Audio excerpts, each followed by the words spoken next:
Hello my dear YouTube family, welcome back to Neeta tarot. ಇವತ್ತು ನಾನು ಯಾವ ವಿಚಾರವಾಗಿ ರೀಡಿಂಗ್ ಮಾಡ್ತಾ ಇದ್ದೀನಿ ಅಂತ ಹೇಳಿದ್ರೆ, ನೀವು ಬಹಳಷ್ಟು ನೆನಪು ಮಾಡ್ಕೊಳ್ತಾ ಇರುವಂತಹ ವ್ಯಕ್ತಿ ಅದು ಯಾರಾದರೂ ಆಗಿರಬಹುದು. ಓಕೆ, ಬಹಳಷ್ಟು ನೋ ಕಾಂಟ್ಯಾಕ್ಟ್ ಸಿಚುವೇಶನಲ್ಲಿ ಆಗಿರ್ಬೋದು, ಅಥವಾ ಮುಂಚೆ ತುಂಬ ಚೆನ್ನಾಗಿದ್ದಂತಹ ಸಂಬಂಧ ಇದ್ದಕ್ಕಿದ್ದ ಹಾಗೆ ಸ್ವಲ್ಪ ದೂರ ಆಗಿರಬಹುದು. ನೀವು ಬಹಳಷ್ಟು ನೆನಪು ಮಾಡ್ಕೊಳ್ಳುವಂತಹ ವ್ಯಕ್ತಿ ಅವರು ಕೂಡ ನಿಮ್ಮ ಹಾಗೆ ನಿಮ್ಮನ್ನ ನೆನಪು ಮಾಡ್ಕೊಳ್ತಾರಾ ಅನ್ನೋದೇ ಇವತ್ತಿನ ರೀಡಿಂಗ್ ಆಗಿರುತ್ತೆ. ಅದು ಯಾರಾದರೂ ಆಗಿರ್ಬೋದು. ಆ ವ್ಯಕ್ತಿಯ ಹೆಸರನ್ನ ಮನಸ್ಸಿನಲ್ಲಿ ಇಟ್ಕೊಂಡು 3 ಬಾರಿ ಆ ವ್ಯಕ್ತಿಯ ಹೆಸರನ್ನ ಹೇಳ್ಕೊಂಡು ಒಂದು ಕಾರ್ಡನ್ನ ಸೆಲೆಕ್ಟ್ ಮಾಡ್ಕೊಳ್ಬೇಕಾಗತ್ತೆ. ನೀವು ಬಹಳಷ್ಟು ಮಿಸ್ ಮಾಡ್ಕೊಳ್ತಾ ಇರುವಂತಹ ವ್ಯಕ್ತಿ, ನೀವು ಬಹಳಷ್ಟು ನೆನಪು ಮಾಡ್ಕೊಳ್ಳುವಂತಹ ವ್ಯಕ್ತಿ, ಆ ವ್ಯಕ್ತಿನೂ ಕೂಡ ನಿಮ್ಮ ಹಾಗೆ ನಿಮ್ಮ ವಿಚಾರವಾಗಿ ನೆನಪು ಮಾಡ್ಕೊಳ್ತಾರಾ ಅನ್ನೋದೇ ಇವತ್ತಿನ ರೀಡಿಂಗ್ ಆಗಿರುತ್ತೆ. ಅದು ಯಾರಾದರೂ ಆಗಿರಬಹುದು. ಅವರ ಹೆಸರನ್ನ 3 ಬಾರಿ ಹೇಳ್ಕೊಂಡು ಒಂದು ಕಾರ್ಡನ್ನ ಸೆಲೆಕ್ಟ್ ಮಾಡ್ಕೊಳ್ಬೇಕಾಗತ್ತೆ. ಓಕೆ, ಎಂದಿನಂತೆ ನಿಮ್ಮ ಮುಂದೆ 3 ಕಾರ್ಡ್ಗಳನ್ನ ಇಟ್ಟಿದ್ದೀನಿ. 3 ಕಾರ್ಡ್ಗಳ ಮೇಲೆ 3 ಸ್ಟೋನ್ಸ್ಗಳನ್ನ ಇಟ್ಟಿದ್ದೀನಿ. ಯಾವ ಸ್ಟೋನ್ ಇರುವ ಕಾರ್ಡ್, ಯಾವ ಕಾರ್ಡ್ ಇರುವ ಸ್ಟೋನ್ ನಿಮ್ಮ ಮನಸ್ಸಿಗೆ ತುಂಬಾ ಹತ್ತಿರ ರೆಸೊನೇಟ್ ಆಗುತ್ತಲ್ಲ, ಆ ಒಂದು ಕಾರ್ಡನ್ನ ನೀವು ಸೆಲೆಕ್ಟ್ ಮಾಡ್ಕೊಳ್ಬೇಕಾಗತ್ತೆ. ಆ ವ್ಯಕ್ತಿನೂ ಕೂಡ ನಿಮ್ಮ ವಿಚಾರವಾಗಿ ನಿಮ್ಮ ಹಾಗೇ ನೆನಪು ಮಾಡ್ಕೊಳ್ತಾ ಇದ್ದಾರೆ, ಅಥವಾ ಆ ವ್ಯಕ್ತಿಯ ಭಾವನೆಗಳು ಹೇಗಿದೆ ಅನ್ನೋ ವಿಚಾರವಾಗಿ ಇವತ್ತಿನ ರೀಡಿಂಗ್ ಆಗಿರುತ್ತೆ. ಹಾಗೆ ಯಾರೆಲ್ಲ ಫಸ್ಟ್ ಟೈಮ್ ನನ್ನ ವೀಡಿಯೋ ನೋಡ್ತಾ ಇದ್ರಿ, ದಯವಿಟ್ಟು ಸಬ್ಸ್ಕ್ರೈಬ್ ಮಾಡೋದನ್ನ ಮರಿಬೇಡಿ. ಯಾರಿಗೆಲ್ಲ ಇಂಡಿವಿಜುವಲ್ ಆಗಿ ಪರ್ಸ್ನಲ್ ಟ್ಯಾರೋ ರೀಡಿಂಗ್ ಸೆಷನ್ ಬೇಕು ಅನ್ನೋದಾದರೆ ಡಿಸ್ಕ್ರಿಪ್ಷನಲ್ಲಿ ಕೊಟ್ಟಿರುವಂತಹ ನಂಬರ್ಗೆ ಕಾಲ್ ಮಾಡಿ ಮುಂಚಿತವಾಗಿ ಅಪಾಯಿಂಟ್ಮೆಂಟ್ಗಳನ್ನ ಬುಕ್ ಮಾಡ್ಕೊಳ್ಳಿ ಅಂತ ಹೇಳ್ತಾ, ಯಾರಿಗೆಲ್ಲ ನಾನು ಕ್ರಿಸ್ಟಲ್ನ ತೋರಿಸಿದ್ದೆ, ಸಿಟ್ರಿನ್ ಮಿಕ್ಸ್ ಪೈರೇಟ್, ಆ ಆಫರ್ ಪ್ರೈಸ್ ಮುಗಿತಾ ಬರ್ತಾ ಇದೆ. ಬೇಗ ಬೈ ಮಾಡಬೇಕಾಗತ್ತೆ. ಇದರಿಂದ ಏನಾಗುತ್ತೆ ಅಂತ ಹೇಳಿದ್ರೆ ಗುರುಬಲ ಹೆಚ್ಚತ್ತೆ. ಹಾಗೆ ಬಹಳಷ್ಟು ಆಪರ್ಚುನಿಟೀಸ್ಗಳು ನಿಮ್ಮ ಲೈಫಲ್ಲಿ ಬರ್ತಾ ಹೋಗುತ್ತೆ. ನಿಂತ ನೀರ ಹಾಗೆ ಒಂದೇ ರೀತಿ ಕೆಲಸ ಮಾಡ್ಕೊಳ್ಳೋದು, ಒಂದೇ ರೀತಿ ಇರೋದು, ಅದರಲ್ಲೇ ನೀವು ಏನೋ ಒಂದು ನೋಡುವಂಥದ್ದು, ಈ ರೀತಿ ಆಗೋದಕ್ಕಿಂತ ಹಲವಾರು ಆಪರ್ಚುನಿಟೀಸ್, ಹಲವಾರು ಯೋಗಗಳು ಬರುವಂಥ ಸಾಧ್ಯತೆ ಇರುತ್ತೆ. ಗುರುಬಲ ಯಾರಿಗಿಲ್ಲ, ಗುರುಬಲನೂ ಕೂಡ ಹೆಚ್ಚುತ್ತೆ ಅಂತಲೇ ಹೇಳ್ಬೋದು. ಪೈರೇಟ್ ಹಾಕೊಳ್ಳೋದ್ರಿಂದ ಅದು ಏನು ಮಾಡುತ್ತೆ, ಪ್ರತಿದಿನ ನಿಮಗೆ ಹಣದ ಅರಿವು, ಹಣ ಒಳ್ಳೆಯ ರೀತಿಯಲ್ಲಿ ಹಣ, ಸನ್ಮಾರ್ಗದಲ್ಲಿ ಹಣ ಬರುವಂತಹ ರೀತಿಯಲ್ಲಿ ಪೈರೇಟ್ ಕೆಲಸ ಮಾಡುತ್ತೆ. ಯಾರಿಗೆಲ್ಲ ಬೇಕು ಬೇಗ ಬೈ ಮಾಡ್ಕೊಳ್ಬೇಕಾಗತ್ತೆ. ಡಿಸ್ಕ್ರಿಪ್ಷನಲ್ಲಿ ಕೊಟ್ಟಿರುವಂತಹ ನಂಬರ್ಗೆ ನೀವು ಮುಂಚಿತವಾಗಿ ಪೇ ಮಾಡ್ಕೊಂಡು ಬುಕ್ ಮಾಡಿಕೊಂಡು ಅಪಾಯಿಂಟ್ಮೆಂಟ್ಗಳನ್ನ ಪಡಿಬೋದು. ಹಾಗೆ ಕ್ರಿಸ್ಟಲ್ಸ್ಗಳನ್ನೂ ಅಷ್ಟೇ ಮುಂಚಿತವಾಗಿ ಪೇ ಮಾಡ್ಕೊಂಡು ಬುಕ್ ಮಾಡ್ಕೊಳ್ಬೋದು. ಆಫರ್ ಬೇಗ ಮುಗಿಯೋದಕ್ಕಿಂತ ಮುಂಚೆ ಬೇಗ ಬೈ ಮಾಡ್ಕೊಳ್ಳಿ ಅಂತ ಹೇಳ್ತಾ, ಯಾರೆಲ್ಲ ಮೊದಲನೆಯ ಸ್ಟೋನ್ ಇರುವಂತಹ ಕಾರ್ಡ್ ಸೆಲೆಕ್ಟ್ ಮಾಡ್ಕೊಂಡ್ರಿ, ನಿಮ್ಮ ರೀಡಿಂಗ್ ನೋಡೋಣ ಏನಾಗಿದೆ ಅಂತ ಹೇಳಿ. ಯಾರೆಲ್ಲ ಮೊದಲನೇ ಸ್ಟೋನ್ ಇರುವಂತಹ ಕಾರ್ಡ್ ಸೆಲೆಕ್ಟ್ ಮಾಡ್ಕೊಂಡ್ರಿ. ಓಕೆ, ನೀವು ಬಹಳಷ್ಟು ನೆನಪು ಮಾಡ್ಕೊಳ್ಳುವಂತಹ ವ್ಯಕ್ತಿ ಅವರು ಕೂಡ ನಿಮ್ಮನ್ನು ಮಿಸ್ ಮಾಡ್ಕೊಳ್ತಾ ಇದ್ದಾರೆ, ನೆನಪು ಮಾಡ್ಕೊಳ್ತಾ ಇದ್ದಾರೆ ಅನ್ನೋದೇ ಇವತ್ತಿನ ರೀಡಿಂಗ್. ನೋಡಿ, ಇಲ್ಲಿ ಎಮೋಷ್ನಲಿ ನೀವು ತುಂಬ ಅಟ್ಯಾಚ್ಮೆಂಟ್ ಆಗಿರ್ಬೋದು ಆ ವ್ಯಕ್ತಿಗೆ, ಬಟ್ ಆ ವ್ಯಕ್ತಿ ಒಂದಷ್ಟು ತಾಳ್ಮೆ ಕ್ಯಾರೆಕ್ಟರ್ ಜಾಸ್ತಿ ಅಂತಲೇ ಹೇಳ್ಬೋದು. ಇಲ್ಲಿ ಹೇಗೆ ವರ್ತನೆ ಮಾಡ್ತಾರೆ ಅಂತ ಹೇಳಿದ್ರೆ, ನಿಮ್ಮ ಫೀಲಿಂಗ್ಸ್ನ ನೀವು ತುಂಬ ಹೇಳುವಂಥದ್ದು, ಅಳುವಂಥದ್ದು ಎಲ್ಲನೂ ಕೂಡ ಮಾಡ್ಬೋದು. ಬಟ್ ಆದರೆ ಮೇಜರಾಗಿ ಆ ವ್ಯಕ್ತಿಗೆ ತುಂಬ ತಾಳ್ಮೆ ಇದೆ ಅಂತಲೇ. ಏನೇ ಒಂದು ಫೀಲಿಂಗ್ಸ್ ಆಗಿರ್ಬೋದು ಅಥವಾ ಏನೇ ಒಂದು ವಿಚಾರ ಆಗಿರಬಹುದು, ಬಹಳಷ್ಟು ಮನಸ್ಸಿನಲ್ಲಿ ಹಿಡಿದಿಟ್ಕೊಳ್ತಾರೆ. ನೀವು ಹೇಗೆ ಶೇರ್ ಮಾಡ್ತಿದ್ದೀರಿ ಅವ್ರ ಜೊತೆಗೆ, ಆ ರೀತಿ ಶೇರ್ ಮಾಡೋದಕ್ಕಿಂತ ನಿಮ್ಮ ಎಮೋಷನ್ಸ್ಗಳನ್ನ ಅರ್ಥ ಮಾಡ್ಕೊಂಡಿದ್ರು ಕೂಡ ಅವರ ಫೀಲಿಂಗ್ಸ್ ಯಾವ ರೀತಿ ಇರುತ್ತೆ, ಅಥವಾ ನೀವು ದೂರ ಆಗೋದ್ರಿ ಅಂದ ಕೂಡಲೇ ಅವ್ರು ಯಾವ ರೀತಿ ಸಫರ್ ಪಟ್ಟಿದ್ರು, ಅದು ಯಾವುದನ್ನು ಕೂಡ ನಿಮ್ಮ ಜೊತೆಗೆ ಶೇರ್ ಮಾಡಲ್ಲ ಈ ವ್ಯಕ್ತಿ. ಒಂದಷ್ಟು ತಾಳ್ಮೆಯಿಂದ ವರ್ತನೆ ಮಾಡೋದು ಜಾಸ್ತಿ, ಅಥವಾ ನಿಮ್ಮ ಬಾಯಲ್ಲೇ ಏನಾದರೂ ಕೇಳುವಂಥದ್ದು, ಅಥವಾ ನೀವು ಶೇರ್ ಮಾಡ್ಕೊಳ್ಬೇಕು, ಅಥವಾ ನಿಮ್ಗೆ ಏನೇನು ಫೀಲ್ ಆಗ್ತಾ ಇದೆ ಅದನ್ನೆಲ್ಲ ತಾಳ್ಮೆಯಿಂದ ಕೇಳ್ತಾರೆ. ಹಾಗೆ ನಿಮ್ಮನ್ನು ಕೂಡ ಬಹಳಷ್ಟು ತಾಳ್ಮೆಯಿಂದನೇ ಅಬ್ಸರ್ವ್ ಮಾಡುವಂತಹ ಕ್ಯಾರೆಕ್ಟರ್ ಈ ವ್ಯಕ್ತಿದು ಅಂತ ಹೇಳಿ ತೋರಿಸುತ್ತೆ. ಓಕೆ, ಬಟ್ ಆದರೆ ಒಳ್ಳೆಯ ವ್ಯಕ್ತಿ, ಅಂದರೆ ಒಳ್ಳೆಯ ಕ್ಯಾರೆಕ್ಟರ್ ಇರುವಂತಹ ವ್ಯಕ್ತಿ. ಬಟ್ ಆದರೆ ಇಲ್ಲಿ ನಿಮ್ಗೆ ಏನಾಗುತ್ತೆ ಅಂತ ಹೇಳಿದ್ರೆ, ಸಡನ್ನಾಗಿ ಎಮೋಷನ್ಸ್ ಆ ವ್ಯಕ್ತಿ ತೋರಿಸ್ಲಿಲ್ಲ ಅಂತ ಹೇಳಿದ್ರೆ, ಅಥವಾ ಸಡನ್ನಾಗಿ ಆ ವ್ಯಕ್ತಿ ನೀವು ಹೇಗೆ ಫೀಲ್ ಮಾಡ್ತಿದ್ದೀರಿ ಅದೇ ರೀತಿ ಆ ವ್ಯಕ್ತಿನೂ ಕೂಡ ರಿಯಾಕ್ಟ್ ಮಾಡದೇ ಇದ್ದಾಗ ಬಹಳಷ್ಟು ತಳಮಳಗಳು ಆಗೋದು. ಯಾಕೆ ಅಂತ ಹೇಳಿದ್ರೆ, ನಿಮ್ಮ ಕ್ಯಾರೆಕ್ಟರ್ ಹೇಗಿದೆ ಅಂತ ಹೇಳಿದ್ರೆ, ಈಗ ಜಗಳ ಆಡ್ಬಿಡ್ತೀರಿ, ಮತ್ತು ಬೇಗ ರೀಕನೆಕ್ಟ್ ಆಗಿಬಿಡ್ತೀರಿ, ಅಥವಾ ಬೇಗ ಕೂಲ್ ಆಗಿಬಿಡ್ತೀರಿ, ಯಾವುದೇ ಒಂದು ವಿಚಾರದಲ್ಲಾಗಲಿ ಬೇಗ ಕೂಲ್ ಆಗಿಬಿಡ್ತೀರಿ. ಬಟ್ ಆದರೆ ಈ ವ್ಯಕ್ತಿ ಹಾಗಲ್ಲ. ಬಹಳಷ್ಟು ಟೈಮ್ ಬಂದಾಗ ಮಾತನಾಡುವಂಥವ್ರು, ಅಥವಾ ಟೈಮ್ ಬಂದಾಗ ಅವರ ಪರಿಸ್ಥಿತಿನ ವ್ಯಕ್ತಪಡಿಸುವಂಥವ್ರು. ಇಮಿಡಿಯೇಟಾಗಿ ನೀವು ಅಂದ್ಕೊಂಡ ರೀತಿಯಲ್ಲಿ ಚೇಂಜ್ ಆಗಿಬಿಡ್ತಾರೆ ಅಥವಾ ಬದಲಾಗ್ಬಿಡ್ತಾರೆ, ನೋ ವೇ, ಆ ರೀತಿ ಕ್ಯಾರೆಕ್ಟರ್ ಇರುವಂಥವ್ರು ಅಲ್ಲ ಇವರು. ಸೊ ಇಲ್ಲಿ ಏನಾಗುತ್ತೆ, ನಿಮಗೆ ಬಹಳಷ್ಟು ಹಲವಾರು ರೀತಿಯಲ್ಲಿ ಯೋಚನೆ ಮಾಡುವಂಥದ್ದು. ಅಯ್ಯೋ ನಾನು ತಪ್ಪು ಮಾಡಿಬಿಟ್ಟೆ, ಅಯ್ಯೋ ಹೀಗಿರಬೇಕಾಗಿತ್ತು, ಹಾಗಿರಬೇಕಾಗಿತ್ತು, ಅಯ್ಯೋ ನನಗೆ ಒಂದು ಚಾನ್ಸ್ ಸಿಕ್ಕಿದ್ರೆ ಸಾಕು, ಮತ್ತು ಆ ವ್ಯಕ್ತಿಯನ್ನು ಸರಿಯಾದ ರೀತಿಯಲ್ಲಿ ಇಟ್ಕೊಳ್ತೀನಿ. ಈ ರೀತಿ ಎಲ್ಲನೂ ಕೂಡ ನಿಮ್ಮ ಮೈಂಡ್ಗೆ ಬರ್ತಾ ಹೋಗುತ್ತೆ. ಹಾಗೆ ನಿಮ್ಮ ಕ್ಯಾರೆಕ್ಟರ್ ಕೂಡ ಅದೇ ಥರನೇ ಇದೆ, ಬೇಗ ಬಿಟ್ಕೊಡಲ್ಲ ಯಾರನ್ನು ಅನ್ನೋದು. ಬಟ್ ಇಲ್ಲಿ ಪೇಜ್ ಆಫ್ ವಾಂಡ್ಸ್ ಬಂದಿರೋದ್ರಿಂದ ಆ ವ್ಯಕ್ತಿಗೆ ಎಷ್ಟೋ ಸಲ ಅನಿಸಿದೆ ನಿಮ್ಗೆ ಕಾಲ್ ಮಾಡಬೇಕು, ನಿಮ್ಗೆ ಮೆಸೇಜ್ ಮಾಡಬೇಕು, ಅಥವಾ ನಿಮ್ಮನ್ನು ಭೇಟಿ ಆಗ್ಬೋದು, ಅಥವಾ ಭೇಟಿ ಆಗ್ತೀವಿ ಅನ್ನುವಂತಹ ಫೀಲ್ ಕೂಡ ಈ ವ್ಯಕ್ತಿ ಮಾಡ್ಕೊಂಡಿದ್ದಾರೆ. ನಿಮ್ಮ ಹಾಗೇ ಈ ವ್ಯಕ್ತಿ ಯೋಚನೆ ಮಾಡ್ತಾ ಇದ್ದಾರೆ ಅಂತ ಹೇಳಿದ್ರೆ ನೋ, ನಿಮ್ಮ ಯೋಚನೆಗಳೇ ಬೇರೆ ರೀತಿ ಇದೆ, ಆ ವ್ಯಕ್ತಿಯ ಯೋಚನೆಗಳೇ ಬೇರೆ ರೀತಿ ಇದೆ. ಆ ವ್ಯಕ್ತಿ ಒಂದಷ್ಟು ಹೇಗೆ ಅಂತ ಹೇಳಿದ್ರೆ ಸಡನ್ನಾಗಿ ಚೇಂಜ್ ಆಗಿಬಿಟ್ರೆ, ಅಥವಾ ಸಡನ್ನಾಗಿ ನೀವು ಹೇಳಿದ ಆ ರೀತಿಯಲ್ಲಿ ನಡ್ಕೊಂಡ್ಬಿಟ್ರೆ ಎಲ್ಲಿ ನಾನು ಚಿಕ್ಕವನಾಗ್ತೀನೋ ಅನ್ನುವಂತಹ ಸ್ವಲ್ಪ ಈಗೋ ಕೂಡ ಇದೆ. ಹಾಗೆ ನಿಮ್ಮ ತಾಳ್ಮೆಯನ್ನು ಕೂಡ ಪರೀಕ್ಷೆ ಮಾಡುವಂತಹ ಕ್ಯಾರೆಕ್ಟರ್ ಜಾಸ್ತಿನೇ ಈ ವ್ಯಕ್ತಿಗೆ. ಸೊ ಇಲ್ಲಿ ಅವ್ರಿಗೆ ಎಷ್ಟೋ ಬಾರಿ ನಿಮಗೆ ಕಾಂಟ್ಯಾಕ್ಟ್ ಮಾಡಬೇಕು, ಮಾತಾಡಬೇಕು, ಅಥವಾ ನಿಮ್ಮನ್ನು ಮೀಟ್ ಆಗಬೇಕು, ಅಥವಾ ಮುಂಚಿದ್ದ ಹಾಗೆಯೇ ಈಗ ಇದ್ಬಿಡಬೇಕು ಅನ್ನುವಂಥದ್ದು ಎಷ್ಟೋ ರೀತಿ ಯೋಚನೆ ಮಾಡಿದ್ದಾರೆ. ಬಟ್ ಆದರೆ ಕೆಲವೊಂದು ಸಲ ನೆಗೆಟಿವ್ ಥಾಟ್ಸ್ಗಳು ಕೂಡ ಬಂದಿದೆ. ಇದರಿಂದ ಏನಾಗುತ್ತೋ ಏನೋ, ನನಗೆ ಯಾಕೆ ಬೇಕು ಇದೆಲ್ಲ ಅನ್ನುವಂತಹ ರೀತಿಯಲ್ಲೂ ಕೂಡ ಈ ವ್ಯಕ್ತಿ ಒಂದಷ್ಟು ಯೋಚನೆಗಳು ಮಾಡಿದ್ದು ಇದೆ. ಸೊ ಇದರಿಂದ ನೀವು ಅಷ್ಟೇ ತುಂಬ ಕನ್ಫ್ಯೂಷನ್ಗೆ ಹೋಗ್ತಾ ಇದ್ದೀರಿ. ಆ ವ್ಯಕ್ತಿಯ ವಿಚಾರವಾಗಿ ಅರ್ಥ ಮಾಡ್ಕೊಳ್ಳೋದೇ ನನಗೆ ಆಗ್ತಾ ಇಲ್ವೇನೋ ಅನ್ನುವಂತಹ ರೀತಿಯಲ್ಲೂ ಕೂಡ ನೀವು ಕನ್ಫ್ಯೂಷನ್ಗೆ ಹೋಗ್ತಾ ಇದ್ದೀರಿ. ಬಟ್ ಆ ವ್ಯಕ್ತಿ ಈ ಹಿಂದೆ ಇದ್ದ ಹಾಗೆಯೇ ಬೇಗ ಅಡ್ಜಸ್ಟ್ ಆಗಿಬಿಡ್ಬೇಕು, ಅಥವಾ ಬೇಗ ಅಡ್ಜಸ್ಟ್ ಆಗಿ ಮಾತಾಡಿಬಿಡಬೇಕು, ಇದೆಲ್ಲನೂ ಕೂಡ ಅಂದ್ಕೊಂಡ್ರೂ ಕೂಡ ಧೈರ್ಯ ಸಾಲದು, ಕೆಟ್ಟ ಆಲೋಚನೆಗಳು ಬರ್ತಾ ಇದೆ. ಸೊ ಅವರಿಗೆ ಕೆಲವೊಂದು ವಿಚಾರಗಳು ಒಂದಿಷ್ಟು ಹಿಡಿದಿಟ್ಟ ಹಾಗೆ ಆಗಿದೆ, ಧೈರ್ಯ ಸಾಲದಾಗ್ತಾ ಇದೆ. ಎಷ್ಟೋ ಬಾರಿ ಮುಂಚಿದ್ದ ಹಾಗೆಯೇ ಇದ್ಬಿಡಬೇಕು ಅಂತ ಅಂದ್ಕೊಳ್ತಾರೆ. ಬಟ್ ಆದರೆ ಮುಂದೆ ಹೆಜ್ಜೆ ಇಡೋದಕ್ಕೆ ಭಯ ಕಾಡುವಂಥದ್ದು, ಅಥವಾ ಏನೆಲ್ಲ ಕೆಟ್ಟ ಆಲೋಚನೆಗಳನ್ನು ಮಾಡುವಂಥದ್ದು, ಈ ರೀತಿ ಎಲ್ಲನೂ ಇದೆ. ನೀವು ಹೇಗೆಲ್ಲ ಆ ವ್ಯಕ್ತಿಯನ್ನು ಮಿಸ್ ಮಾಡ್ಕೊಳ್ತಿದ್ದೀರಿ, ಕಾಂಟ್ಯಾಕ್ಟಿಗೆ ಸಿಗಬೇಕು ಅಂತ ಅಂದ್ಕೊಳ್ತಿದ್ದೀರಿ, ಹೇಗೆಲ್ಲ ಮಾತಾಡಬೇಕು ಅಂತ ಅಂದ್ಕೊಳ್ತಿದ್ದೀರಿ, ಏನೆಲ್ಲ ಇರಬಹುದು. ಬಟ್ ಆದರೆ ಈ ವ್ಯಕ್ತಿ ಒಂದಷ್ಟು ನಿಮ್ಮ ವಿಚಾರವಾಗಿ ಹೇಗೆ ಅಂತ ಹೇಳಿದ್ರೆ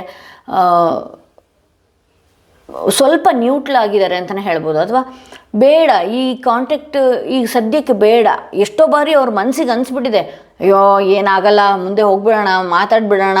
ಆ ಮೈಂಡು ನೀವು ಕಾಲ್ ಮಾಡಿದಾಗಿರ್ಬೋದು, ನೀವು ಮೆಸೇಜ್ ಮಾಡಿದಾಗಿರ್ಬೋದು, ಅಥವಾ ನಿಮ್ಮ ವಿಚಾರನ ಬೇರೆಯವರಿಂದ ಕೇಳಿದಾಗಿರ್ಬೋದು, ನಾನು ಈ ಟೈಮಲ್ಲಿ ಇರಬೇಕಾಗಿತ್ತೇನೋ, ಅಥವಾ ನಾನು ಕಾಂಟ್ಯಾಕ್ಟ್ ಮಾಡಿಬಿಡ್ಲಾ ಅನ್ನುವಂತಹ ರೀತಿಯಲ್ಲಿ ಈ ವ್ಯಕ್ತಿ ಅಂದ್ಕೊಂಡ್ರೂ ಕೂಡ ಮುಂದೆ ಬರೋದಕ್ಕೆ ಧೈರ್ಯ ಸಾಲದೆ ಆ ವ್ಯಕ್ತಿಗೆ ಕೆಲವೊಂದು ಆಗಿರುವಂತಹ ಪಾಸ್ಟ್ ಆಗಿರುವಂತಹ ಕೆಲ ಘಟನೆಗಳೇನಿದೆ, ಕೆಲ ವಿಚಾರಗಳೇನಿದೆ, ಬಹಳಷ್ಟು ಮಾನಸಿಕವಾಗಿ ಅವ್ರನ್ನ ಕೊಲ್ತಾ ಇದೆ ಅಂತಲೇ ಹೇಳ್ಬೋದು. ಸೊ ಇದರಿಂದ ನೀವು ಕನ್ಫ್ಯೂಷನ್ ಆಗ್ತಿದ್ರಿ, ಮುಂದೆ ಯಾವ ಸ್ಟೆಪ್ ತಗೊಳ್ಬೇಕು ಅನ್ನೋದು ಗೊತ್ತಾಗ್ತಾ ಇಲ್ಲ ಈ ವ್ಯಕ್ತಿ ವಿಚಾರವಾಗಿ. ಅಥವಾ ನಾನು ಇನ್ನೂ ಯಾವ ರೀತಿ ಇವ್ರನ್ನ ಸಾರಿ ಕೇಳಬೇಕು, ಅಥವಾ ಇವ್ರನ್ನ ಯಾವ ರೀತಿ ನಾನು ಇನ್ನೂ ಕನ್ವೆ ಮಾಡಬೇಕು, ಕನ್ವಿನ್ಸ್ ಮಾಡಬೇಕು, ಎಲ್ಲ ರೀತಿಯೂ ಮಾಡಾಗಿದೆ, ಅಥವಾ ನಾನು ಬಿಟ್ಟು ಬಿಡ್ಲಾ, ಈ ವ್ಯಕ್ತಿನ ನನ್ನ ಲೈಫಿಂದ ತೆಗೆದು ಹಾಕ್ಬಿಡ್ಲಾ, ಮೂವ್ ಆನ್ ಆಗಿಬಿಡ್ಲಾ, ಈ ಕನ್ಫ್ಯೂಷನಲ್ಲಿ ನೀವಿದ್ದೀರಿ. ಸೊ ಆ ವ್ಯಕ್ತಿಗೂ ಕೂಡ ನಿಮ್ಮ ಹಾಗೆ ಫೀಲ್ ಆಗ್ತಿದೆ ಅಂತ ಹೇಳಿದ್ರೆ, ನಿಮ್ಮ ಹಾಗೆ ಫೀಲ್ ಇಲ್ಲ, ನೀವು ಈಗ ಕಿತ್ತಾಡ್ಬಿಡ್ತೀರಿ, ಜಗಳ ಆಡ್ಬಿಡ್ತೀರಿ, ಬೇಗ ಕನೆಕ್ಟ್ ಆಗೋಕ್ಕೆ ಹೋಗ್ಬಿಡ್ತೀರಿ. ಬಟ್ ಆದರೆ ಆ ಒಂದು ರೀತಿ ಆ ವ್ಯಕ್ತಿಗೆ ಈ ಒಡೆದೋಗಿರೋ ಕನ್ನಡಿನ ಯಾವ ರೀತಿ ಜೋಡಿಸ್ಬೇಕು ಅನ್ನೋದೇ ಗೊತ್ತಾಗ್ತಾ ಇಲ್ಲ ಅನ್ನುವಂಥ ಕನ್ಫ್ಯೂಷನ್ ಸ್ಟೇಟ್ನಲ್ಲಿ ಆ ವ್ಯಕ್ತಿ ಇದ್ದಾರೆ ಅಂತ ಹೇಳ್ಬೋದು. ಸೊ ಇದು ಮೊದಲನೆಯ ಕಾರ್ಡ್ ರೀಡಿಂಗ್ ಇದಾಗಿತ್ತು ಅಂತ ಹೇಳ್ತಾ, ಹಾಗೆ ಈ ವ್ಯಕ್ತಿಯ ಮೆಸೇಜ್ ಏನಿದೆ ನೋಡೋಣ. ಈ ವ್ಯಕ್ತಿಯ ಮೆಸೇಜ್ ಏನಿದೆ, ಮೈಂಡ್ ಮೆಸೇಜ್ ಏನಿದೆ, neglected, I fail to give you what you need. ಒಂದಷ್ಟು ಇವ್ರು ನಿಮ್ಮನ್ನು ಅವಾಯ್ಡ್ ಮಾಡ್ತಾ ಇದ್ದಾರೆ, ನೆಗ್ಲೆಕ್ಟ್ ಮಾಡ್ತಾ ಇದ್ದಾರೆ ಅಂತಲೇ ತೋರಿಸುತ್ತೆ. ಈಗ ನೀವು ಕಾಂಟ್ಯಾಕ್ಟ್ ಮಾಡಿ ಮೇಲ್ಬಿದ್ದು ಮಾತನಾಡೋದಕ್ಕೆ ಹೋದ್ರೂ ಕೂಡ ಈ ವ್ಯಕ್ತಿ ಬಹಳಷ್ಟು ನೆಗ್ಲೆಕ್ಟ್ ಮಾಡುವಂತಹ ಸಾಧ್ಯತೆಗಳು ಕೂಡ ಇದೆ. ಸ್ವಲ್ಪ ಎಚ್ಚರಿಕೆ ವಹಿಸಬೇಕಾಗತ್ತೆ, ಸ್ವಲ್ಪ ನಿಮ್ಮ ಮೈಂಡನ್ನು ಕಂಟ್ರೋಲ್ನಲ್ಲಿ ತೊಗೊಳ್ಬೇಕಾಗತ್ತೆ. ಹಾಗೆ ಇವ್ರನ್ನ ಪದೇ ಪದೇ ಭೇಟಿಯಾಗೋದಕ್ಕೆ ಹೋಗೋದು, ಅಥವಾ ಪದೇ ಪದೇ ಇವ್ರನ್ನ ಮಾತನಾಡೋದಕ್ಕೆ, ಕಾಂಟ್ಯಾಕ್ಟ್ ಮಾಡೋದಕ್ಕೆ ಪ್ರಯತ್ನ ಮಾಡೋದನ್ನು ಸ್ವಲ್ಪ ಕಡಿಮೆ ಮಾಡಿ. ಇಲ್ಲ ಅವರು ತುಂಬ ಅವಾಯ್ಡ್ ಮಾಡೋದು, ನೆಗ್ಲೆಕ್ಟ್ ಮಾಡೋದು, ಇದೇ ರೀತಿ ಮಾಡ್ತಾರೆ ಅಂತಲೇ ತೋರಿಸುತ್ತೆ. ಸೊ ಇದು ಫಸ್ಟ್ ಕಾರ್ಡ್ ಯಾರು ಸೆಲೆಕ್ಟ್ ಮಾಡ್ಕೊಂಡಿದ್ರಿ ಅವರ ರೀಡಿಂಗ್ ಇದಾಗಿತ್ತು ಅಂತ ಹೇಳ್ತಾ, ಯಾರೆಲ್ಲ ಸೆಕೆಂಡ್ ಸ್ಟೋನ್ ಇರುವಂತಹ ಕಾರ್ಡ್ ಸೆಲೆಕ್ಟ್ ಮಾಡ್ಕೊಂಡ್ರಿ ನೋಡೋಣ. ಯಾರೆಲ್ಲ ಈ ಸ್ಟೋನ್ ಇರುವಂತಹ ಕಾರ್ಡ್ ಸೆಲೆಕ್ಟ್ ಮಾಡ್ಕೊಂಡ್ರಿ, ನೀವು ಪ್ರತಿ ಬಾರಿ ನೆನಪು ಮಾಡ್ಕೊಳ್ಳುವಂತಹ ವ್ಯಕ್ತಿ ಅವರು ಕೂಡ ನಿಮ್ಮ ವಿಚಾರವಾಗಿ ನೆನಪು ಮಾಡ್ಕೊಳ್ತಾ ಇದ್ದಾರಾ? ಏಸ್ ಆಫ್ ಪೆಂಟಿಕಲ್ಸ್ ಎಲ್ಲನೂ ಎಕ್ಸ್ಪ್ಲೇನ್ ಮಾಡ್ತಾ ಹೋಗ್ತೀನಿ.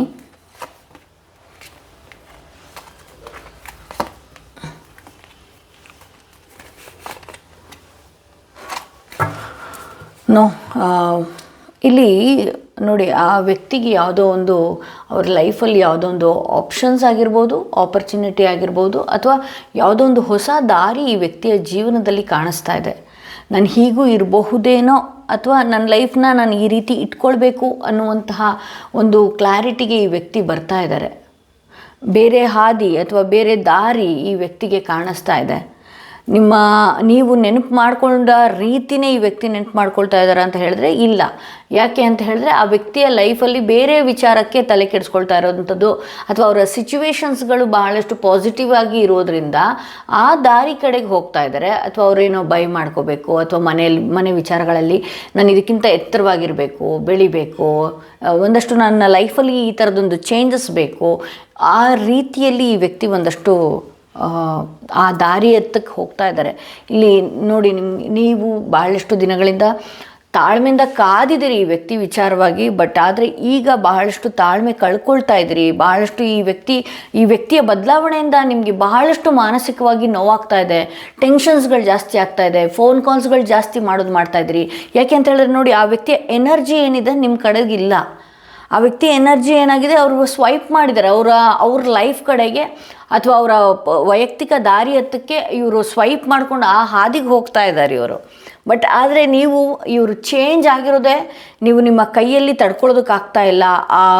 ಆ ವಿಚಾರವಾಗಿ ನೀವು ಏನೇ ಈ ವ್ಯಕ್ತಿಗೆ ಎಷ್ಟೇ ಪ್ರಯತ್ನ ಮಾಡಿದ್ರೂ ಕೂಡ, ಈ ವ್ಯಕ್ತಿಯನ್ನು ಕಾಂಟ್ಯಾಕ್ಟ್ ಮಾಡೋದಕ್ಕೆ ಅಥವಾ ಈ ವ್ಯಕ್ತಿಯನ್ನು ಎಷ್ಟೇ ನಿಮ್ಮತ್ತಕ್ಕೆ ಅಟ್ರ್ಯಾಕ್ಟ್ ಮಾಡೋದಕ್ಕೆ ಹೋದ್ರೂ ಕೂಡ ಈ ವ್ಯಕ್ತಿ ಆ ಒಂದು ಹಾದಿ ಕಡೆಗೆ ಹೋಗ್ತಾ ಇದ್ದಾರೆ.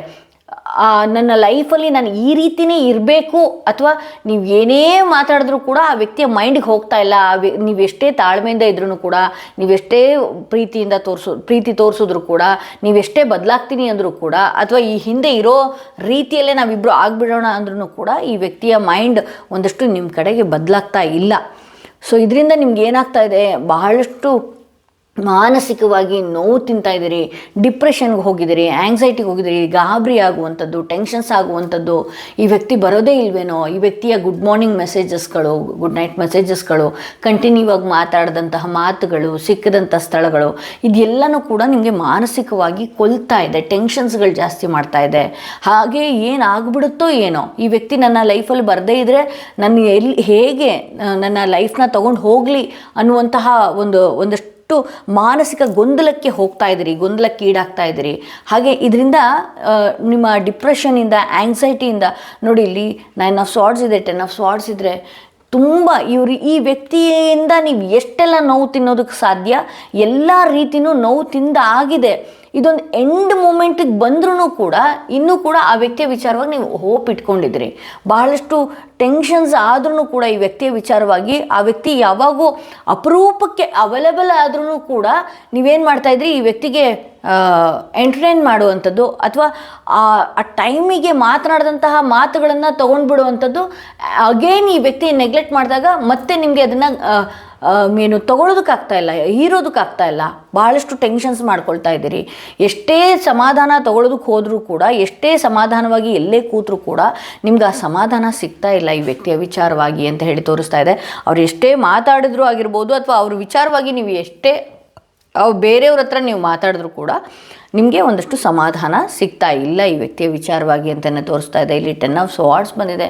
ಎಲ್ಲ ರೀತಿಯೂ ನೀವು ಪ್ರಯತ್ನಗಳನ್ನ ಮಾಡಾಯಿತು, ಎಲ್ಲ ರೀತಿಯೂ ಈ ವ್ಯಕ್ತಿಯಿಂದ ನೋವುಗಳನ್ನು ತಿಂದಾಗಿದೆ. ಬಟ್ ಆದ್ರೂ ಕೂಡ ಈಗಲೂ ನೀವು ಆ ವ್ಯಕ್ತಿಯ ವಿಚಾರವಾಗಿ ಹೋಪ್ ಇಟ್ಕೊಂಡಿದ್ದೀರಿ. ಬಟ್ ಔಟ್ಕಮ್ ಕಾರ್ಡ್ ಬಂದು 8 ಆಫ್ ಕಪ್ಸ್ ಬಂದಿರೋದ್ರಿಂದ ಆ ವ್ಯಕ್ತಿ ಬೇಡ ಅಂತ ಹೇಳಿ ಮುಂದಕ್ಕೆ ಹೋಗ್ತಾ ಇದ್ದಾರೆ. ಏನೇ ನೆನಪಿದ್ರೂ ಕೂಡ ಈಗ ಆ ವ್ಯಕ್ತಿಯ ಟೈಮ್ ಹೇಗಿದೆ ಗೊತ್ತಾ, ಮನೆಯಲ್ಲಿ ಒಂದಷ್ಟು ಸುಂದರವಾದ ವಾತಾವರಣಗಳಾಗಿರಬಹುದು, ಮನೇಲಿ ಒಂದಷ್ಟು ಅವ್ರನ್ನ ಡೈವರ್ಟ್ ಮಾಡುವಂತಹ ರೀತಿಯಲ್ಲಿ ಸಿಚುವೇಶನ್ಸ್ಗಳನ್ನ ತರುವಂಥದ್ದಾಗಿರ್ಬೋದು, ಅವರ ಟೈಮ್ ಒಂದಷ್ಟು ಚೆನ್ನಾಗಿರೋದ್ರಿಂದ ನಾನು ಬೇರೆ ಹಾದಿ ಏನೆಲ್ಲ ಮುಂದೆ ಫ್ಯೂಚರ್ ಗೋಲ್ಸ್ಗಳ ಬಗ್ಗೆ ಯೋಚನೆ ಮಾಡುವಂಥದ್ದು, ಈ ರೀತಿ ಎಲ್ಲ ಈ ವ್ಯಕ್ತಿ ಮಾಡ್ತಾ ಇದ್ದಾರೆ. ನಾನು ಹೇಳಿದ್ನಲ್ಲ, ಅವ್ರ ಲೈಫಲ್ಲಿ ಯಾವುದೊಂದು ಆಪರ್ಚುನಿಟಿ ಬಂದಿದೆ, ಅವಕಾಶಗಳು ಬಂದಿದೆ, ಪ್ರೊಫೈಲ್ ಬಂದಿದೆ. ಸೊ ಹಾಗಾಗಿ ಅವ್ರಿಗೆ ಅದೇ ಸರಿ ಅನ್ನಿಸ್ತಾ ಇದೆ. ನೀವಿಲ್ಲಿ ನಿಮ್ಮ ಜೊತೆ ಕಳೆದಂತಹ ಟೈಮ್ ಆಗಿರ್ಬೋದು, ದಿನಗಳಾಗಿರ್ಬೋದು, ನಿಧಾನವಾಗಿ ಬಿಡಿಸ್ಕೊಂಡು ದೂರಕ್ಕೆ ಹೋಗ್ತಾ ಇದ್ದಾರೆ. ಈ ವ್ಯಕ್ತಿ ಇವರೇ ದೂರ ನಿಧಾನವಾಗಿ ಸರಿದ್ಕೊಂಡು ಹೋಗ್ತಾ ಇದ್ದಾರೆ ಅಂತಲೇ ಇಲ್ಲಿ ತೋರಿಸುತ್ತೆ. ಇಲ್ಲಿ 8 ಆಫ್ ಕಪ್ಸ್ ಬಂದಿದೆ. ಓಕೆ, ಸೊ ನೀವೇನೇ ಪ್ರಯತ್ನ ಮಾಡಿದ್ರೂ ಕೂಡ ಹೌದು ನಿಮ್ಮಿಬ್ಬರ ನಡುವೆ ಬಹಳಷ್ಟು ಎಮೋಷನ್ಸ್ ಇದೆ, ಬಹಳಷ್ಟು ದುಃಖ ಇದೆ, ಹಾಗೆ ದಿನಗಳಿದೆ, ಹಾಗೆ ಅವ್ರ ಕೇರಿಂಗ್ಸ್ಗಳಿದೆ, ಮಾತನಾಡಿದಂತಹ ಮಾತುಗಳಿದೆ, ಎಲ್ಲನೂ ಇದೆ. ಅದನ್ನೆಲ್ಲ ಬಿಟ್ಟು ತಳ್ಳಿ ಮುಂದಕ್ಕೆ ಹೋಗ್ತಾ ಇದ್ದಾರೆ ಆ ವ್ಯಕ್ತಿ ಅಂತ ಹೇಳಿ ತೋರಿಸ್ತಾ ಇದೆ. ಇಲ್ಲಿ ಈಗಲೂ ಕೂಡ ನೀವು ಆ ವ್ಯಕ್ತಿಯ ವಿಚಾರವಾಗಿ ಟೈಮ್ನ ವೇಸ್ಟ್ ಮಾಡ್ತಿದ್ದೀರಿ. ಆ ವ್ಯಕ್ತಿಯ ಮೆಸೇಜ್ ಏನಾಗಿದೆ, I wish this never happened, ಮತ್ತೆ ಇದೆಲ್ಲ ಸರಿ ಹೋಗಲ್ಲ ಅನ್ನೋದು ನಾನು ಹೇಳ್ತೀನಿ ಅನ್ನೋವಂಥದ್ದಿದೆ. ನನಗೆ ಗೊತ್ತು ಇದೆಲ್ಲ ಮುಂಚಿನ ಥರ ಸರಿ ಹೋಗಲ್ಲ ಅನ್ನುವಂತಹ ಮನಸ್ಥಿತಿ ಆ ವ್ಯಕ್ತಿಯದ್ದಾಗಿದೆ. ನೀವೇನೇ ಹೇಳ್ಬೋದು, ಹೇಗೇ ಇರಬಹುದು, ಈ ಪಾಸ್ಟ್ ಇದ್ದ ರೀತಿಯಲ್ಲೇ ನಾವು ಇದ್ದು ಬಿಡೋಣ ಅಂತ ನೀವು ಅಂದ್ಕೊಳ್ಬಹುದು, ಹೇಳಿರ್ಬೋದು. ಬಟ್ ಆದರೆ ಆ ವ್ಯಕ್ತಿ ಮನಸ್ಸಿಗೆ ಗೊತ್ತಿದೆ ಇದು ಮುಂಚಿನ ಥರ ಇರೋದಕ್ಕೆ ಸಾಧ್ಯ ಇಲ್ಲ, ನೀನು ನಿನ್ನ ದಾರಿಯನ್ನು ನೋಡ್ಕೋ ಅನ್ನುವಂತಹ ರೀತಿಯಲ್ಲಿದೆ. ಬಟ್ ಈಗಲೂ ಕೂಡ ನೀವು ಆ ವ್ಯಕ್ತಿ ವಿಚಾರವಾಗಿ ತುಂಬ ಮಾನಸಿಕವಾಗಿ ಕುಗ್ತಾ ಇದ್ದೀರಿ. ಸೊ ಮುಂದೆ ಹೆಜ್ಜೆನೇ ಇಲ್ವೇನೋ, ಮುಂದೆ ದಾರಿನೇ ಇಲ್ವೇನೋ ಅನ್ನುವಂತಹ ರೀತಿಯಲ್ಲಿ ಒಂದಷ್ಟು ಫೀಲ್ ಮಾಡ್ಕೊಳ್ತಾ ಇದ್ರಿ. ದಯವಿಟ್ಟು ನಿಮ್ಮ ಎಮೋಷನ್ಸ್ನ ಕಂಟ್ರೋಲ್ ಮಾಡ್ಕೊಳ್ಳಿ, ಹಾಗೆ ನಿಮ್ಮ ಬಗ್ಗೆ ಕೇರ್ ಮಾಡಿ. ಇದು ಯಾವುದೋ ಒಂದು ಸಂಬಂಧಗಳಿಂದ ನಮ್ಮ ಲೈಫ್ನ ಹಾಳು ಮಾಡ್ಕೊಳ್ಳೋಂಥದ್ದು ಯಾಕೆ? ನೀವು ನಿಮ್ಮ ಬಗ್ಗೆ ಕೇರ್ ಮಾಡ್ಕೊಳ್ಳಿ. ನಿಮ್ಮ ಊಟದ ಪದ್ಧತಿ ಆಗಿರ್ಬೋದು, ನಿಮ್ಮ ನಿದ್ದೆ ಪದ್ಧತಿ ಆಗಿರಬಹುದು, ಹಾಗೆ ನಿಮ್ಮ ಸುತ್ತ ಇರುವಂಥವ್ರು ನಿಮ್ಮನ್ನು ಯಾರು ಅಕ್ಕರೆಯಿಂದ ನೋಡ್ಕೊಳ್ತಾ ಇದ್ದಾರೆ, ನಿಮ್ಮ ಮಕ್ಕಳಾಗಿರಬಹುದು, ಮನೆಯವರಾಗಿರ್ಬೋದು, ತಂದೆ ತಾಯಿಗಳಾಗಿರಬಹುದು, ಯಾರೇ ಇರಬಹುದು. ಯಾರೋ ಒಬ್ಬ ವ್ಯಕ್ತಿ ದೂರ ಆದ ಕೂಡಲೇ ನೀವು ನಿಮ್ಮ ಸುತ್ತ ಇರುವಂತಹ ಜನಗಳಿಗೂ ಅದೇ ಥರ ನೋವು ಕೊಡುವಂಥದ್ದು ಎಷ್ಟರ ಮಟ್ಟಿಗೆ ಸರಿ ಅಲ್ವಾ? ಸೊ ಹಾಗಾಗಿ ಈ ವ್ಯಕ್ತಿ ಯಾವುದೇ ಗಮನಗಳಿಲ್ಲದೆ, ಯಾವುದೇ ನಿಮ್ಮ ಹಾಗೆ ನೋವುಗಳಿಲ್ಲದೆ ಮುಂದಕ್ಕೆ ಹೋಗ್ತಾ ಇದ್ದಾರೆ, ಸಂತೋಷವಾಗಿ ಇದ್ದಾರೆ. ಏಕೆಂದರೆ ಆ ವ್ಯಕ್ತಿಯ ಲೈಫಲ್ಲಿ ಸುಂದರವಾದಂತಹ ವಾತಾವರಣಗಳು ಸೃಷ್ಟಿಯಾಗ್ತಾ ಇದೆ ಅಂತಲೇ ಇಲ್ಲಿ ತೋರಿಸುತ್ತೆ. ಓಕೆ, ಯಾರೆಲ್ಲ ಥರ್ಡ್ ಸ್ಟೋನ್ ಇರುವಂತಹ ಕಾರ್ಡ್ ಸೆಲೆಕ್ಟ್ ಮಾಡ್ಕೊಂಡ್ರಿ, ನಿಮ್ಮ ರೀಡಿಂಗ್ ನೋಡೋಣ ಏನಾಗಿದೆ ಅಂಥೇಳಿ. ಯಾರೆಲ್ಲ ಥರ್ಡ್ ಸ್ಟೋನ್ ಇರುವಂತಹ ಕಾರ್ಡ್ ಸೆಲೆಕ್ಟ್ ಮಾಡ್ಕೊಂಡ್ರಿ, ನಿಮ್ಮ ರೀಡಿಂಗ್ ನೋಡೋಣ. ಓಕೆ, ನೀವು ನೆನಪು ಮಾಡ್ಕೊಳ್ತಾ ಇರುವಂತಹ ವ್ಯಕ್ತಿ ಅವರು ಕೂಡ ನಿಮ್ಮ ಹಾಗೆ ನಿಮ್ಮನ್ನು ನೆನಪು ಮಾಡ್ಕೊಳ್ತಾ ಇದ್ದಾರೆ ಅನ್ನೋದೇ ಇವತ್ತಿನ ರೀಡಿಂಗ್ ಆಗಿರುತ್ತೆ. ನಿಮ್ಮನ್ನು ಮಾತಾಡಿಸ್ಬೇಕು ಅನ್ನುವಂತಹ ಪ್ರಯತ್ನಗಳು ಜಾಸ್ತಿ ಮಾಡ್ತಾ ಇದ್ದಾರೆ ಈ ವ್ಯಕ್ತಿ. ಬಟ್ ಆದರೆ ಆಫ್ ಆ್ಯಂಡ್ ಆನ್ ಆಗ್ತಾ ಇದ್ದಾರೆ. ಅವರಿಗೆ ಗೊತ್ತಿಲ್ಲ ಅಂದರೆ ಇಲ್ಲಿ ಏನಾಗ್ಬಿಡುತ್ತೋ ಅಥವಾ ಏನು ಅಂತ ಹೇಳಿ. ಯಾವಾಗಲೂ ಕೂಡ ಈಗಲೂ ಕೂಡ ನಿಮ್ಮ ಜೊತೆ ಟಚ್ಚಲ್ಲಿರ್ಬೋದು ಅಥವಾ ಕಾಂಟ್ಯಾಕ್ಟಲ್ಲಿ ಇರ್ಬೋದು, ಇಲ್ಲದೇನೂ ಇರ್ಬೋದು. ಬಟ್ ನಿಮ್ಮ ವಿಚಾರವಾಗಿ ಪಾಸಿಟಿವ್ ಆಗು ಥಿಂಕ್ ಮಾಡೋದು, ನೆಗೆಟಿವ್ ಆಗು ಥಿಂಕ್ ಮಾಡೋದು, ಈ ರೀತಿ ಎಲ್ಲ ಇದ್ದಾರೆ. ಬಟ್ ಆದರೆ ನಿಮ್ಮನ್ನು ಕಾಂಟ್ಯಾಕ್ಟ್ ಮಾಡಬೇಕು ಅನ್ನುವಂತಹ ಎಲ್ಲ ಮನಸ್ಥಿತಿ ಇದೆ. ನಿಮ್ಮ ಹಾಗೆ ಆ ವ್ಯಕ್ತಿ ಮಿಸ್ ಮಾಡ್ಕೊಳ್ತಾ ಇದ್ದಾರೆ ನಿಮ್ಮನ್ನು. ಬಟ್ ಆದರೆ ರೆಡಿ ಇಲ್ಲ. ಅಂದರೆ ನಾನು ಈ ರೀತಿ ಮಿಸ್ ಮಾಡ್ಕೊಳ್ತಾ ಇದ್ದೀನಿ ಅಥವಾ ನಾನು ನಿನ್ನ ಕಾಂಟ್ಯಾಕ್ಟ್ ಮಾಡಬೇಕು, ನಿಮ್ಮ ಅಹಂ ಜಾಸ್ತಿ. ಓಕೆ, ಸ್ವಲ್ಪ ಈ ವ್ಯಕ್ತಿಗೆ ಏನು ಅಂತ ಹೇಳಿದ್ರೆ, ಎಷ್ಟೇ ದೊಡ್ಡವರಾಗಿರ್ಬೋದು ಈ ವ್ಯಕ್ತಿ ಹೇಳಿಕೆ ಮಾತುಗಳನ್ನು ಕೇಳುವಂಥದ್ದು ಜಾಸ್ತಿ. ಹಾಗೆ ಒಂದಷ್ಟು ಹೇಗೆ ಅಂತ ಹೇಳಿದ್ರೆ, ನಿಮಗಿರುವಂತಹ ಬುದ್ಧಿ ಅಥವಾ ನಿಮಗಿರುವಂತಹ ಆಲೋಚನೆ ಕೂಡ ಈ ವ್ಯಕ್ತಿ ಮಾಡೋದಿಲ್ಲ. ಸಡನ್ನಾಗಿ ಡಿಸಿಷನ್ ತೊಗೊಳ್ಳುವಂಥದ್ದು ಅಥವಾ ಸಡನ್ನಾಗಿ ಮುಂದೆ ಹೋಗೋದಕ್ಕೆ ಧೈರ್ಯ ಇಲ್ಲದವ್ರ ಥರ ಮುಂದೆ ಬಂದುಬಿಟ್ಟಿರ್ತಾರೆ. ಮತ್ತು ನಿಮ್ಮ ಜೊತೆಗೆ ಮುಂದೆ ಹೋಗೋದಕ್ಕೆ ಧೈರ್ಯ ಇಲ್ಲದಿರುವಂತಹ ರೀತಿಯಲ್ಲಿ ಮಾಡುವಂಥದ್ದು, ಈ ರೀತಿ ಎಲ್ಲ ಇದೆ. ಸೊ ಇಲ್ಲಿ ಬ್ಯಾಲೆನ್ಸ್ ಮಾಡೋದಕ್ಕಾಗ್ತಾಯಿಲ್ಲ ಈ ವ್ಯಕ್ತಿಗೆ. ನಿಮ್ಮ ಸಂಬಂಧಗಳಾಗಿರ್ಬೋದು ಅಥವಾ ಅವರ ಸಂಬಂಧ ಆಗಿರ್ಬೋದು, ಅಲ್ಲಿನ ಯಾವುದೋ ಒಂದು ವಿಚಾರ, ಕೆಲಸದ ವಿಚಾರ ಅಥವಾ ಹಣಕಾಸಿನ ವಿಚಾರ ಅಥವಾ ಅವರ ವೈಯಕ್ತಿಕ ಫ್ಯಾಮಿಲಿಗಳ ವಿಚಾರವಾಗಿ ಅವರಿಗೆ ಸರಿಯಾಗಿ ಸಮನಾಗಿ ತೂಗಿಸ್ಕೊಂಡು ಹೋಗೋದಕ್ಕೆ ಆಗ್ತಾ ಇಲ್ಲ. ಸೊ ಅವ್ರು ಏನು ಮಾಡ್ತಾರೆ, ನಿಮಗೆ ಇರುವಂತಹ ರೀತಿಯಲ್ಲೇ ಫೀಲ್ ಮಾಡಿದಾಗ, ಅಥವಾ ನಮ್ಮ ಮನೆ ಸಿಚುವೇಶನ್ ಹೀಗಿದೆ ಅಥವಾ ನಿಮ್ಮ ಮನೆ ಸಿಚುವೇಶನ್ ಹೀಗಿದೆ ಅಥವಾ ನಾನೀಗ ಮಾತಾಡೋದಕ್ಕಾಗ್ತಾ ಇಲ್ಲ, ಹಣಕಾಸಿನ ವಿಚಾರವಾಗಿ ಪ್ರಾಬ್ಲಮ್ನ ಇದೆಲ್ಲ ಹೇಳಿದಾಗ ನಿಮ್ಮ ಮನಸ್ಸಿಗೆ ಸಮಾಧಾನ ಇದ್ದಾಗ ಏನಾಗ್ಬಿಡುತ್ತೆ ಅಂದರೆ, ನಿಮಗೆ ನೆಗೆಟಿವ್ ಥಾಟ್ಸ್ಗಳು ಹುಟ್ಟೋದಕ್ಕೆ ಶುರು ಆಗುತ್ತೆ. ಅಂದರೆ ಆ ವ್ಯಕ್ತಿ ನಿಮ್ಮ ಜೊತೆ ಕಾಂಟ್ಯಾಕ್ಟ್ ಇಲ್ದಾಗ ಅಥವಾ ಆ ವ್ಯಕ್ತಿ ನಿಮ್ಮ ಜೊತೆಗೆ ಮಾತನಾಡದೇ ಇದ್ದಾಗ ನಿಮ್ಗೆ ಏನು ಅನಿಸುತ್ತೆ ಫೀಲ್ ಅಂತ ಹೇಳಿದ್ರೆ, ನನ್ನಿಂದ ದೂರ ಆಗ್ತಾ ಇದ್ದಾರೇನೋ ಅಥವಾ ನನ್ನನ್ನು ಅವಾಯ್ಡ್ ಮಾಡ್ತಾ ಇದ್ದಾರೇನೋ, ನನ್ನನ್ನು ಕಾಂಟ್ಯಾಕ್ಟ್ ಇಲ್ದಿರುವಂಥ ರೀತಿಯಲ್ಲಿ ಮಾಡ್ತಿದ್ದಾರೇನೋ. ಬಟ್ ನೀವು ನೋಡಿ, ಮೇಲೆ ಫೋನ್ ಮಾಡೋದು, ಮೇಲೆ ಮಾತಾಡೋದು, ಇದೆಲ್ಲ ಏನಾಗ್ಬಿಡುತ್ತೆ, ಆ ವ್ಯಕ್ತಿಗೆ ಬ್ಯಾಲೆನ್ಸ್ ಮಾಡೋಕ್ಕಾಗದೆ ಒಂದಷ್ಟು ನಿಮ್ಮ ಮೇಲೆ ಟ್ರಿಗರ್ ಮಾಡುವಂಥದ್ದು ಅಥವಾ ನಿಮ್ಮ ಮೈಂಡ್ಗೆ ನೆಗೆಟಿವ್ ಥಾಟ್ಸ್ ಬರುವ ರೀತಿಯಲ್ಲಿ ನಡ್ಕೊಳ್ಳುವಂಥದ್ದು. ಹೌದು, ನಾನು ಹಾಗೇನೆ, ನಾನು ಹೀಗೇನೆ, ನೀನು ಯಾಕೆ ಹೀಗೆ ಹಾಗೆ ಆ ಥರ ಈ ಥರದ್ದೆಲ್ಲ ಕ್ವಶನ್ಸ್ಗಳು ಕ್ರಿಯೇಟ್ ಮಾಡುವಂಥದ್ದು ಅಥವಾ ನಿಮ್ಮ ಫೋನ್ ಕಾಲ್ಸ್ಗೆ ಅವಾಯ್ಡ್ ಮಾಡುವಂಥದ್ದು. ನಿಮ್ಗೆ ಏನಾಗ್ಬಿಡುತ್ತೆ, ಅವರು ಒಂದು ಟೈಮ್ ತುಂಬ ಪ್ರೀತಿ ಕೊಟ್ಬಿಟ್ಟಿರ್ತಾರೆ ಅಥವಾ ಒಂದು ಟೈಮ್ ತುಂಬಾ ನಿಮ್ಮ ಜೊತೆಗೆ ಮಿಂಗಲ್ ಆಗಿಬಿಟ್ಟಿರ್ತಾರೆ. ಬಟ್ ಆದರೆ ಆ ವ್ಯಕ್ತಿಗೆ ಒಂದಷ್ಟು ಕೆಲಸ, ಅದೇ ಸಮಯಕ್ಕೆ ಕೆಲಸಗಳು ಬಂದಾಗ ಅಥವಾ ಅದೇ ಸಮಯಕ್ಕೆ ಅವರ ಪರ್ಸ್ನಲ್ ವಿಚಾರದಲ್ಲಿ ಅವ್ರು ಬ್ಯುಸಿ ಆದಾಗ ಅದನ್ನು ನೀವು ತಡ್ಕೊಳ್ಳೋದಕ್ಕಾಗೋದಿಲ್ಲ. ನೆಗೆಟಿವ್ ಥಾಟ್ಸ್ಗಳು ಜಾಸ್ತಿ ಬರ್ತಾ ಇರುತ್ತೆ. ಸೊ ನಂತರ ಮಿಸ್ ಮಾಡ್ಕೊಳ್ತಾ ಇಲ್ವೇನೋ, ಅವ್ರಿಗೆ ಫೀಲಿಂಗ್ಸೇ ಇಲ್ವೇನೋ, ಹಾಗೆ ಹೀಗೆ ಅಂತ ನೀವೆಲ್ಲ ಏನು ತಿಳ್ಕೊಳ್ತೀರಲ್ವ, ಆ ವ್ಯಕ್ತಿಗೂ ಕೂಡ ನೀವು ಎಷ್ಟು ಆ ವ್ಯಕ್ತಿಯಿಂದ ದೂರ ಇರ್ತೀರಿ, ನೀವು ಎಷ್ಟು ಮಾತನ್ನು ಕಡಿಮೆ ಮಾಡ್ತೀರಿ ವ್ಯಕ್ತಿಯೊಟ್ಟಿಗೆ, ಆ ವ್ಯಕ್ತಿಗೂ ಕೂಡ ನಿಮ್ಮ ಜೊತೆ ಕಾಂಟ್ಯಾಕ್ಟ್ ಮಾಡಬೇಕು, ಮಾತಾಡಬೇಕು, ನಾನು ಈ ಥರ ಶೇರ್ ಮಾಡಬೇಕು, ನಾನು ನಿನ್ನನ್ನು ಇಲ್ಲೆಲ್ಲ ಕರ್ಕೊಂಡು ಹೋಗಬೇಕು, ಈ ರೀತಿ ಒಂದಷ್ಟು ಫೀಲ್ ಬರುವಂತಹ ಸಾಧ್ಯತೆ. ನೀವು ಯಾವಾಗ ಸೈಲೆಂಟಾಗಿ ನೋ ಕಾಂಟ್ಯಾಕ್ಟ್ ಸಿಚುವೇಶನ್ ಆಗಿದೆ ನಿಮ್ಮಿಬ್ಬರ ನಡುವೆ, ಅಲ್ಲಿ ನೀವು ಕಾಲೇ ಮಾಡೋದಕ್ಕೆ ಹೋಗಬೇಡಿ. ಹೊಸ ರೀತಿಯಲ್ಲಿ ಬದಲಾಗಿ ಬರುವಂತಹ ಸಾಧ್ಯತೆಗಳಿದೆ. ಹಾಗೆ ಇಲ್ಲಿ ಕೆಲವ್ರ ಲೈಫಲ್ಲಿ ನಿಮ್ಮ ಪರ್ಸನ್ ವಿಚಾರದಲ್ಲಾಗಿರ್ಬೋದು ಅಥವಾ ನಿಮ್ಮ ವಿಚಾರದಲ್ಲಾಗಿರ್ಬೋದು ಕೆಲವು ವ್ಯಕ್ತಿಗಳು ಬರುವ ಸಾಧ್ಯತೆ ಅಥವಾ ಬಂದಿರುವ ಸಾಧ್ಯತೆ ಇದೆ ಅಂತ ಹೇಳಿ ತೋರಿಸ್ತಾ ಇದೆ. ಅಂದರೆ ಹೊಸದಾಗಿ ಪರಿಚಯ ಆದಂಥದ್ದು ಅಥವಾ ಹೊಸದಾಗಿ ಫ್ರೆಂಡ್ಶಿಪ್ ಆಗಿರುವಂಥದ್ದು, ಈ ರೀತಿ ಎಲ್ಲನೂ ಕೂಡ ಬರುವಂತಹ ಸಾಧ್ಯತೆಗಳು ಕೂಡ ಇದೆ ಅಂತ ಹೇಳಿ ತೋರಿಸ್ತಾ ಇದೆ. ಇಲ್ಲಿ ವರ್ಲ್ಡ್ ಕಾರ್ಡ್ ಬಂದಿದೆ. ಓಕೆ, ನೀವು ಎಷ್ಟು ತಾಳ್ಮೆಯಿಂದ ಇರ್ತೀರಿ ಅಥವಾ ನೀವು ನಿಮ್ಮನ್ನು ಎಷ್ಟು ಚೆನ್ನಾಗಿ ನೋಡ್ಕೊಳ್ಳುವಂಥದ್ದು, ಅಥವಾ ಈ ವ್ಯಕ್ತಿ ಇಲ್ದಿದ್ರೂ ಕೂಡ ನನ್ನ ಲೈಫ್ ಇರುತ್ತೆ, ಆಗತ್ತೆ, ನೀನು ಇಲ್ದಿದ್ರೂ ಕೂಡ ನನ್ನ ಲೈಫ್ ತುಂಬಾ ಚೆನ್ನಾಗಿದೆ ಅನ್ನುವಂಥದ್ದು ಎಷ್ಟರ ಮಟ್ಟಿಗೆ ನೀವು ಆ ರೀತಿ ಇರ್ತೀರೋ ಆಗ ಎಲ್ಲರೂ ಕೂಡ ನಿಮ್ಮನ್ನು ಅಟ್ರ್ಯಾಕ್ಟ್ ಆಗ್ತಾರೆ ಅಂತ ಹೇಳಿ ತೋರಿಸುತ್ತೆ. ಅವರೇ ಮಾತಾಡೋದಕ್ಕೆ ಬರೋದು ಅಥವಾ ಅವರೇ ಬ್ಯಾಲೆನ್ಸ್ ಮಾಡೋದಕ್ಕೆ ಬರೋದು ಅಥವಾ ಅವರೇ ಹೊಸ ರೀತಿಯಲ್ಲಿ ಬೇರೆ ಬೇರೆ ವಿಚಾರಗಳನ್ನು ನಿಮ್ಮ ಹತ್ರ ಮಾತಾಡೋದಕ್ಕೆ ಬರೋದು, ಈ ರೀತಿ ಮಾಡ್ತಾರೆ. ಬಟ್ ಇಲ್ಲಿ ನೀವೇ ಏನು ಮಾಡ್ತಿದ್ರಿ, ಸೆಂಟರ್ಡ್ ಎನರ್ಜಿ ಏನಾಗಿದೆ ಅಂತ ಹೇಳಿದ್ರೆ ಅದೇ ಈಗ ನಿಮಗೆ ಅವ್ರ ಕಾಂಟ್ಯಾಕ್ಟ್ ಸರಿಯಾದ ರೀತಿಯಲ್ಲಿ ಕೊಡದೇ ಇದ್ದಾಗ ಅಥವಾ ಅವರು ಈ ಹಿಂದೆ ನೆನ್ನೆ ಇದ್ದ ಹಾಗೆ ಇವತ್ತಿಲ್ಲದೆ ಇದ್ದಾಗ ಅವರಲ್ಲಿ ಏನಾದ್ರು ಚಿಕ್ಕ ಚೇಂಜಸ್ ಕಂಡ್ರೂ ಕೂಡ ನಿಮ್ಗೆ ಟೆನ್ಷನ್ಸ್ಗಳು ತಡ್ಕೊಳ್ಳೋದಕ್ಕಾಗೋದಿಲ್ಲ. ಹೌದು, ಅವರು ಮನುಷ್ಯ ಅಲ್ವಾ, ನಿಮ್ಗೆ ಆಗ್ತಿರುವಂತಹ ಫೀಲ್ ಅದಕ್ಕಿಂತ ಒಂದು ಹೆಜ್ಜೆ ಜಾಸ್ತಿನೇ ಫೀಲ್ ಆಗ್ತಾ ಇರುತ್ತೆ. ಬಟ್ ಅವ್ರು ತೋರಿಸ್ಕೊಳ್ಳೋದಕ್ಕಾಗೋದಿಲ್ಲ. ಹಾಗೆ ಸಿಚುವೇಶನ್ಸ್ಗಳು ಕೆಲವೊಂದು ಬ್ಯಾಲೆನ್ಸ್ಗಳು ಕೂಡ ಮಾಡೋದಕ್ಕಾಗೋದಿಲ್ಲ ಈ ವ್ಯಕ್ತಿ. ಮನೆಯ ಪ್ರಾಬ್ಲಮ್ಮು ಅಥವಾ ಪರ್ಸ್ನಲ್ ಪ್ರಾಬ್ಲಮ್ಮು, ಕೆಲಸದ ಒತ್ತಡಗಳು, ಫ್ರೆಂಡ್ಸ್ ಜೊತೆಗಿರುವಂತಹ ಒತ್ತಡಗಳು, ಇದೆಲ್ಲನೂ ಕೂಡ ಸೇರಿದಾಗ ಅದನ್ನು ಬ್ಯಾಲೆನ್ಸ್ ಮಾಡೋಕೆ ಆಗದೇ ಇದ್ದಾಗ ಅಥವಾ ಟೈಮ್ ಕೊಡದೇ ಇದ್ದಾಗ ನಿಮ್ಗೆ ಆ ರೀತಿ ಅನ್ನಿಸ್ತಾ ಇದೆ ಅಂತ ಹೇಳಿ ತೋರಿಸ್ತಾ ಇದೆ. ಓಕೆ, ಇಲ್ಲಿ I know my inability to make a decision hurt you ಅಂತ ಹೇಳಿ.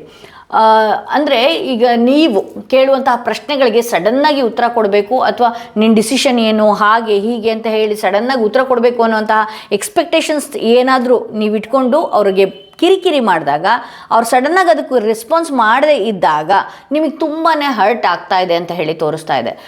ಎಲ್ಲನೂ ಈಗಲೇ ಆಗಿಬಿಡ್ಬೇಕು ಅಥವಾ ಮುಂದಿಂದನ್ನು ಈಗಲೇ ಮಾತಾಡಿಬಿಟ್ಟು ಆ ವ್ಯಕ್ತಿಯನ್ನು ಕನ್ಫ್ಯೂಷನ್ಗೆ ಒಳಗಡೆ ತಳ್ಳಾಗ್ತಿದ್ದೀರಿ. ಸೊ ಆ ವ್ಯಕ್ತಿಗೆ ಸಡನ್ನಾಗಿ ಡಿಸಿಷನ್ ತೊಗೊಳೋದಕ್ಕೂ ಬಹಳಷ್ಟು ಕಷ್ಟ ಆಗ್ತಿದೆ. ಆ ಕಷ್ಟ ಆದಂತಹ ಸಮಯದಲ್ಲಿ ಬಂದಂತಹ ಮಾತುಗಳಿಂದ ನಿಮಗೆ ಬಹಳಷ್ಟು ಹರ್ಟ್ ಆಗುವಂತಹ ಸಾಧ್ಯತೆ ಇದೆ. ಹರ್ಟ್ ಆಗಿದೆ ಅಂತ ಗೊತ್ತು ಅಂತ ಹೇಳಿ ಆ ವ್ಯಕ್ತಿ ಹೇಳ್ತಾ ಇದ್ದಾರೆ. ಸೊ ನಾನೇನು ಹೇಳ್ತೀನಿ ಅಂತ ಹೇಳಿದ್ರೆ, ಸಡನ್ನಾಗಿ ಎಲ್ಲನೂ ಆಗ್ಬಿಡ್ಬೇಕು, ಈಗಲೇ ಎಲ್ಲನೂ ಆಗ್ಬಿಡ್ಬೇಕು, ಹೀಗೆ ಎಲ್ಲನೂ ನಡೀತಾ ಇರಬೇಕು, ಅದೆಲ್ಲನೂ ಕೂಡ ಸ್ವಲ್ಪ ಮೈಂಡಿಂದ ತೆಗೆದು ಹಾಕಿ. ಸೊ ಆ ವ್ಯಕ್ತಿಗೂ ಸ್ವಲ್ಪ ಟೈಮ್ ಕೊಡಿ.